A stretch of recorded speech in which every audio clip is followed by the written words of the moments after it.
All right, guys, I'm very excited to get a chance to speak to this man. He made some time to schedule last minute, and man, he's been killing it. The On Paper podcast, of course, we wait as well to see what will be the final fight of his career, his 60th pro career, potentially in April as well this year. It's a big year for this next man, Anthony Lionheart-Smith. Welcome to Submission Radio, brother. Yeah, how we doing, man? It's been a while. We're doing good, man. We're doing good. I want to get into the podcast and how everything's been going on. But before we get into that, I want to ask your thoughts, man. I was in Sydney just the other day doing UFC 312, and we saw DDP Strickland too. Obviously, Eric Nicksick, a friend of mine, was on Ariel's podcast and kind of gave his honest opinion of the fight. And then Sean responded, and he wasn't the biggest fan of it. I just want to get your take. When it comes to being honest about how a fighter does from a coach's perspective. Obviously, I think Eric was just trying to kind of light a fire under Sean, but I feel like Sean took it a little bit personal. How do you think you manage that kind of situation if you're a coach and a fighter? Yeah, that's a tough one. That's a really tough one for me. Again, I like Eric a lot. I like Sean a lot, and I can see both sides and kind of what both guys were trying to do.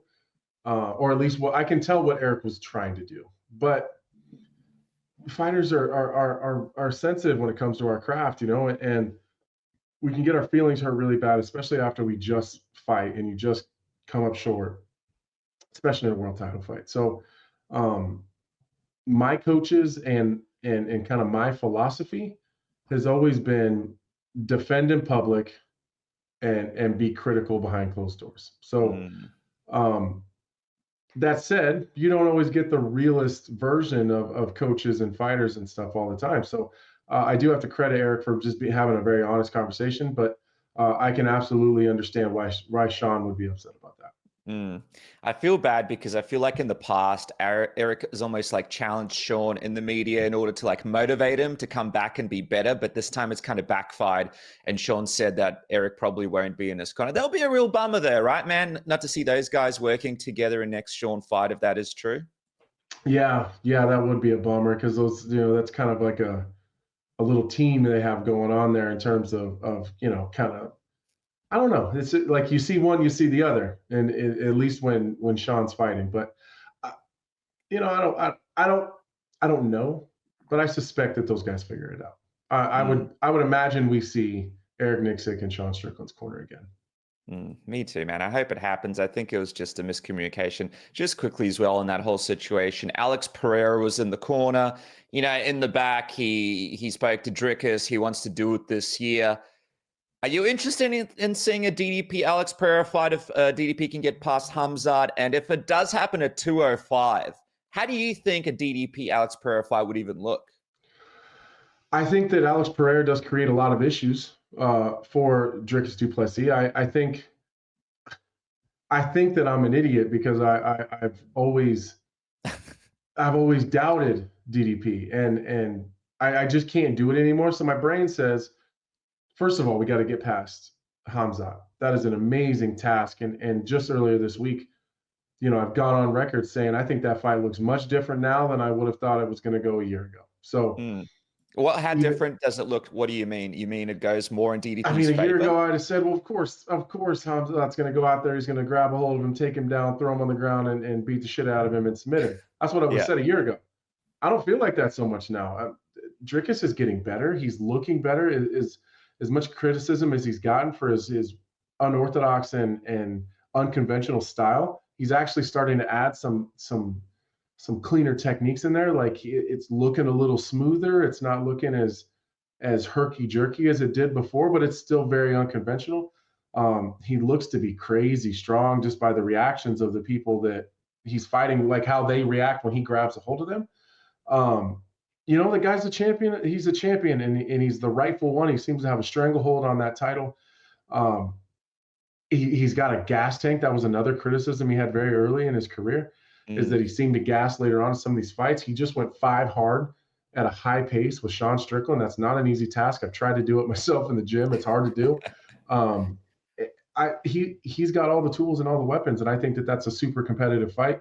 But I do find myself probably favoring du Plessis a little bit, and that's a crazy statement. if you would have looked back a year ago. So in terms of the Pereira fight, again, he's got to get past Hamzat first. That's a big task. We can't just look past that. But that's a different problem. Pereira is larger. He's going to match him in strength and size. I think that Pereira's in a lot of work and working on his takedown defense and his get-ups. If DDP gets a takedown, though, it's going to be a tough world for Alex.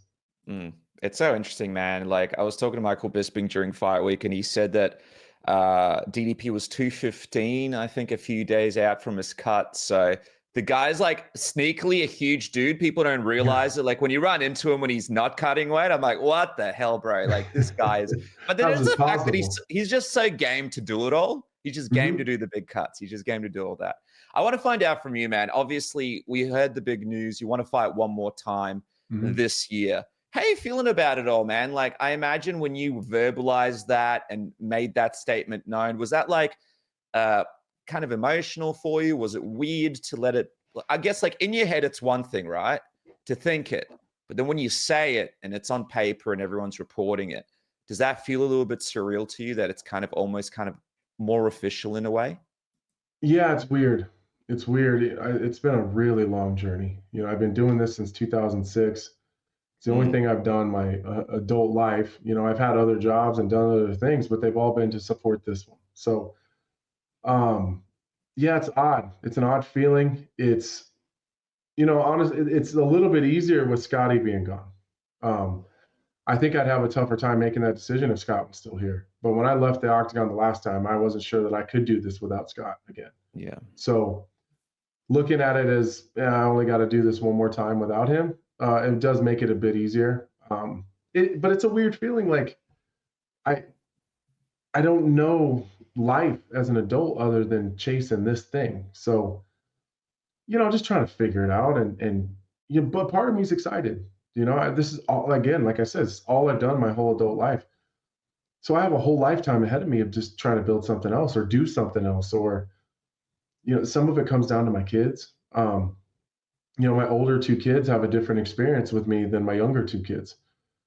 And I still have I have a 3-year-old that is young enough that she's not going to remember how fucking cool her dad used to be.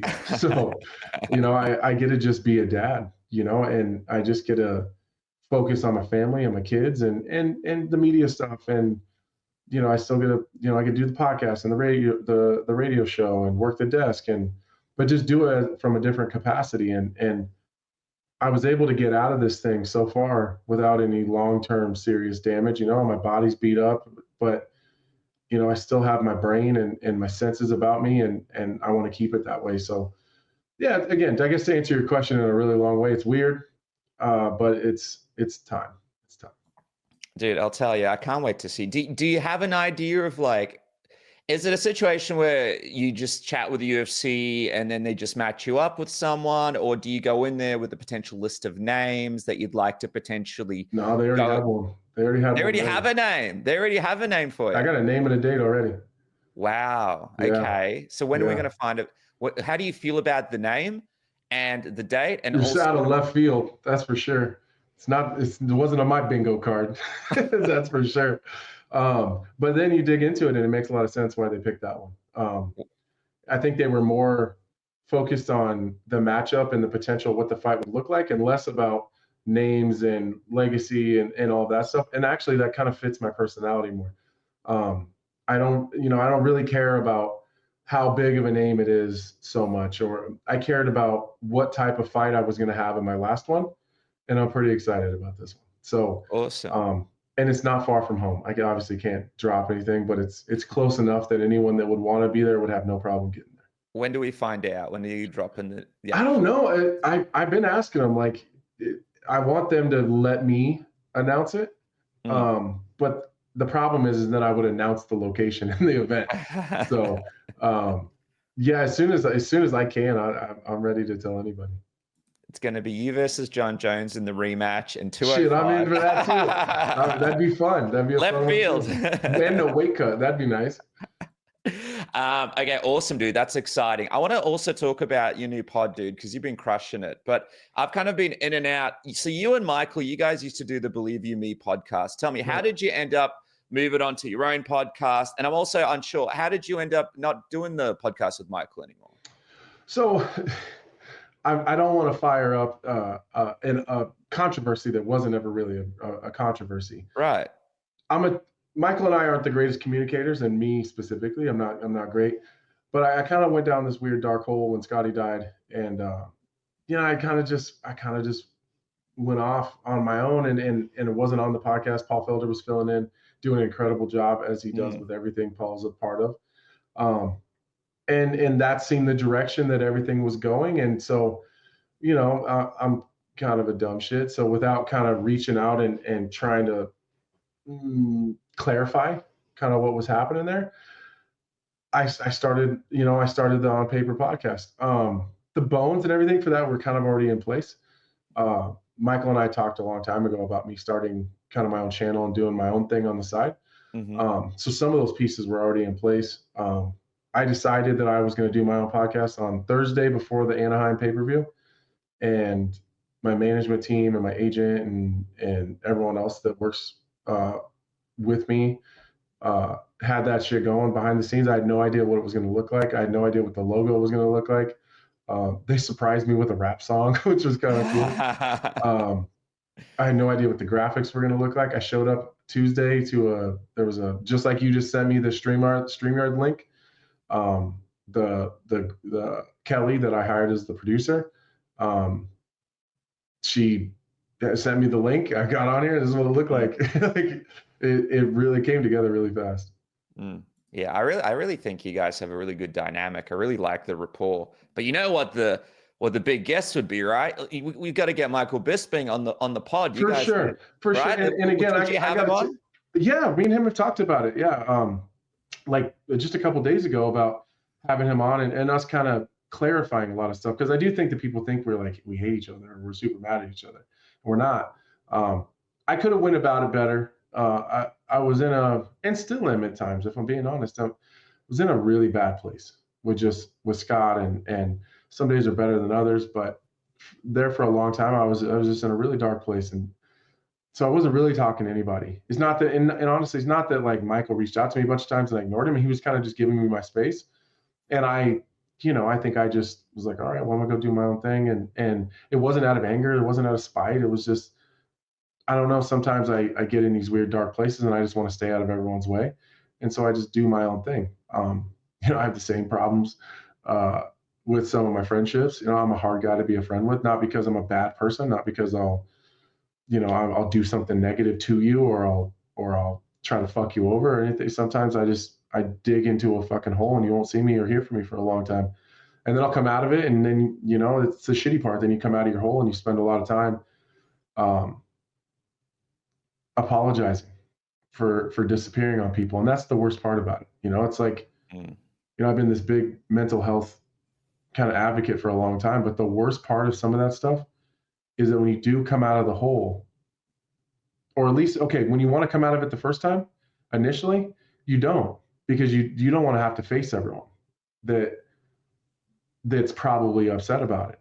And that's the shittiest part of it, is because then everyone's mad at you, but you can't help it. It's just what you got to do. So I wish that I would have reached out to Mike and we would have done that a little bit differently. But I'm very fortunate, and I'm really thankful for Mike and his friendship. Fuck the podcast stuff. Fuck all the business part of it. Fuck all that. I'm really thankful for Mike's friendship, because he's been very understanding of me through the entire time, from the very beginning. He's been very understanding and very accommodating of some of my tendencies, maybe. Maybe that's a better way to put it. And he's always been super supportive, and this time is no different. He's been supportive. We've had a long conversation several times since then. I can't say enough nice things about Michael Bisping, and he might be the crazy, loud and wild guy, but when it comes to being behind the scenes and being his friend, he's one of the better ones you could ever find.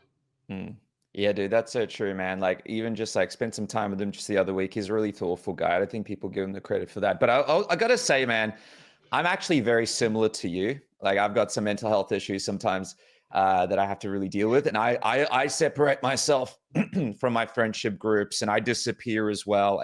And I always find the process of when I come out and when I speak to people, it's always so hard for me that I almost try to not avoid it, but I'm You like, act like it never happened. yeah, like because when you do it, I don't get angry with them, but I try to explain it to them, but they don't really understand it, and then they think it's something else. And yeah, come on, man, let's move forward. But yeah, like let's not talk about all that other shit. Like who cares about what happened? Yeah, who cares about what happened the last 2 months? Like, and that's honestly why I don't have that large of a friend group. Yeah, I'm a hard person to be friends with.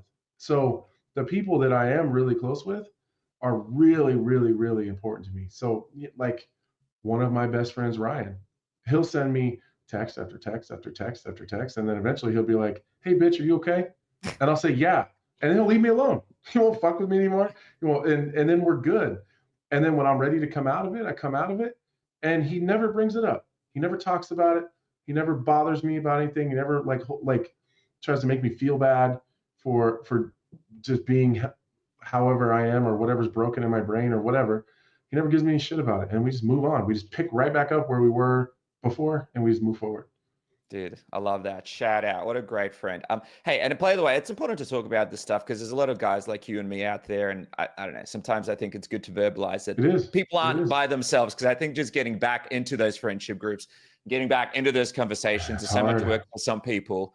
Like that you don't even want to do it sometimes. So it's great that we can talk about it. Like you want to, but you don't want to do the things you have to. Oh, you want to, you don't know. It's almost easier to start a whole new friendship thing. It's almost easier just to meet people from scratch and start afresh without them being disappointed in you than having to do that. But anyway, it's great to be able to chat about it. Hey, quickly, I know you got to get going in a sec, but your podcast, dude, you've been doing a great job. You have great rapport with your co-host. How does it feel to be able to have your own thing and be able to give your own honest thoughts on stuff? Because obviously, it's awesome to have a platform where you can do it the way that you want to do it, right? And not in the same way that everybody else does it. I'm less concerned. I think I'm in a really fortunate position, and this is probably very similar to a lot of podcast people in this space. I'm not really tied to anything. Like I'm lucky because I don't need this podcast to be successful to make money. If it only has a couple people that ever watch it, it's really just a place for me to get my shit out off my brain. So sometimes, and it does help that I've known Kelly for a long time. She was my producer on Sirius XM for like 7 years. She knows kind of how I work. She knows kind of what she does a lot of the heavy lifting. She really does. So a lot of all the behind the scenes stuff she does. To searching for stories, to what's pertinent in the sport right now, what people seem to be talking about, what they care about. She'll find other little tidbits and maybe some other shit's going on in the rest of the world. And sometimes I just get on there and I just ramble. It has nothing to do with anything. It's just whatever's on my mind when she hits record. And it's nice to be able to do that with really having nothing that I'm held to. I don't have to. I could put out a whole I got 3 or 4 people that have nothing to do with the sport that I'm excited to talk to. Like I'm friends with Jelly Roll. I'm gonna go meet Jelly Roll on the road, and we're gonna sit with a camera and a microphone, and we're just gonna chop it up. It's gonna have nothing to do with fights, really. And we'll talk about what he likes and who his because he's a huge MMA guy. But we'll just talk about fighting. I got a business owner friend that's in Miami that's a really interesting guy. Like when I'm there, I'm sure I'll do my MMA podcast that week, but I'll also just go dip out and talk to him for a while. And if you want to watch it, watch it. If you don't, that's fine. I'm going to put it out. So it's cool just to be able to do my own thing, and not be really held to anything and just get it all out. All right, guys, I want to talk to you about our sponsor, MANSCAPED, who make this podcast possible. I'm, of course, talking about the Chairman Plus, the electric foil shaver by MANSCAPED, placing the power of a barber-quality shave in the palm of your hand. Whether you're suiting up for the boardroom, getting ready for a date, or setting the stage for cuffing season, the Chairman Plus delivers professional-grade performance tailored to your style. It's luxury reinvented for the modern man who demands more.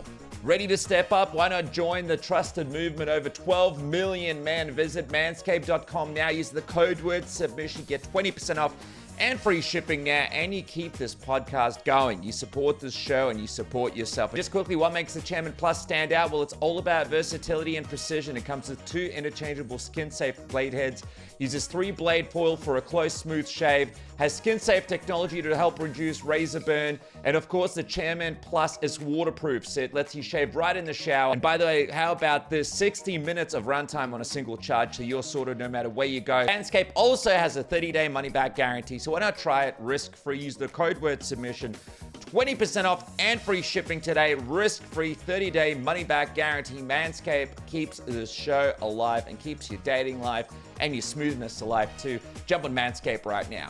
And guys, I just want to talk to you about our other sponsor, SAILY. SAILY is a groundbreaking eSIM that has you sorted wherever you go in the world. Super low prices, super easy to use. All you got to do is download this app. Have a look at me. I'm in the app. I choose the destination to where I need to go. Boom, click a couple of buttons and I'm set.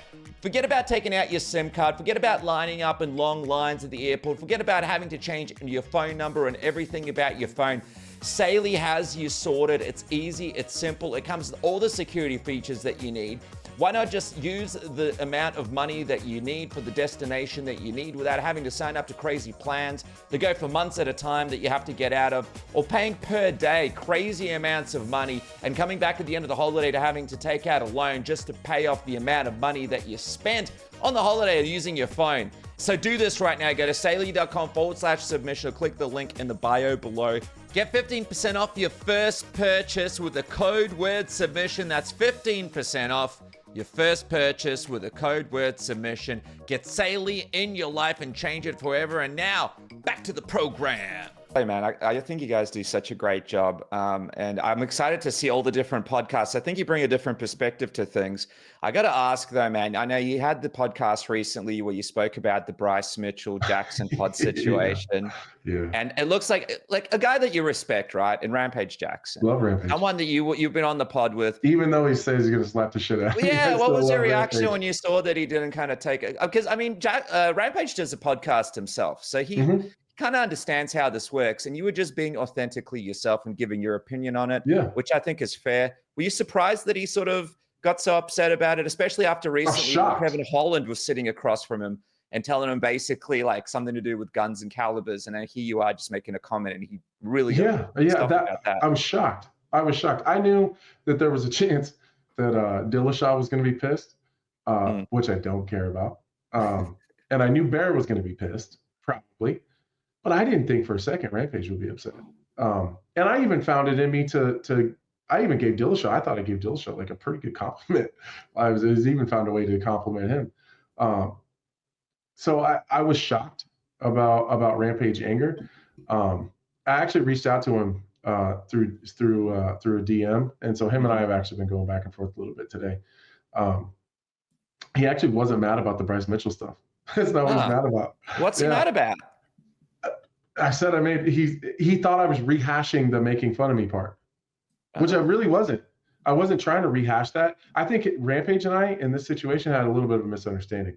I thought he was mad about the Bryce Mitchell stuff, so I was just blown away because like, why? I went out of my way to make sure that he didn't catch a stray in that conversation. Like I was very purposeful with my words when it came to talking about Rampage. Some of that's just because I respect him, but also because I don't think he was the one totally in the wrong there. But I think we had a misunderstanding because he wasn't mad about the things I said about Bryce. He's fine with the criticism there. He was mad because he thought I was rehashing that he had made fun of me at one point in time, and that I insinuated that he brings people on to make fun of them.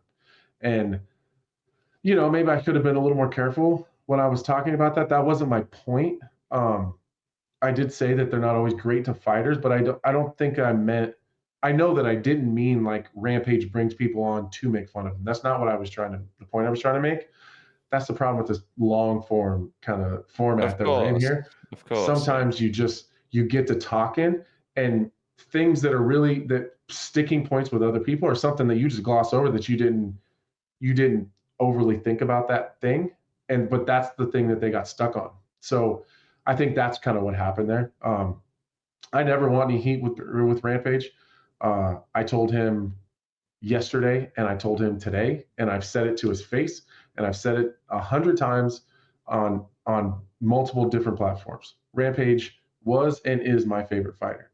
Since I was a teenager, since I got into this sport and started watching it, Rampage is who I wanted to be like. He had the type of success and styles of fights and knockouts and that aura that I always wanted. I would never do anything to purposely create any kind of heat or riff or any kind of issues with Rampage. When I met him the very first time, Chael always says, be careful meeting your heroes because they'll always disappoint you. He was exactly what I had hoped he was going to be when I met him. He's fucking hilarious. And I got a little bit sensitive, I think, one time when I thought he was making fun of me, and he was very sure about that he wasn't. And so Rampage and I are good. Great, man. Good. Wow, unless we see each other, he's going to slap the fuck out of me. Who knows? Hey, man, it's going to be a great podcast. Hey, just quickly as we wrap, our friend Jose Youngs from MMA Fight. I get fan questions from time to time. Yeah, our friend Jose Youngs from MMA Fighting wants to know from you, what's your top 5 pound-for-pound soups as we wrap up? Top 5 pound-for-pound soups? Do you have a pound-for-pound soup list? Is that normal? So. Is this, no, why is he asking normal. Anthony Smith this question? I thought you guys had a thing about soups or something. That's when I read it. I was like, I'm trying to remember if Jose and I have a soup thing. You guys do now, brother. I feel like we had a conversation about soups, and now I can't remember what the conversation was. I can't wait to ask him about the soups. Well, okay, minestrone is pretty good. Chicken noodle. One soup and one soup only. It's chicken noodle. Fuck all the other weird soups. All right, chicken noodle only. It's one soup. That's it. 1 pound-for-pound soup, Jose. Take that. Guys, the final fight is locked in. We don't know when, we don't know where, we don't know who, but we know it's happening soon. Of course, the On Paper pod, the hottest pod out there. Go check that out, and this man killing it. Anthony Smith, thanks so much for taking the time out of your day to join me, man. What a pleasure it is to chat to you as always. I appreciate you, man. You know what? You guys are going to have to come on my podcast now. And we'll just come on and just rip about some fights. It doesn't even have to be anything specific. But I found that as I'm doing this, I find myself super curious about other people. So I actually don't know your guys' story and how you got into this whole podcasting thing and the MMA thing. So don't tell me right now, because one of these days you're going to come on as a guest and we're going to find out together. Love it, brother. I can't wait. Thank you so much, man. No worries, man. Take care.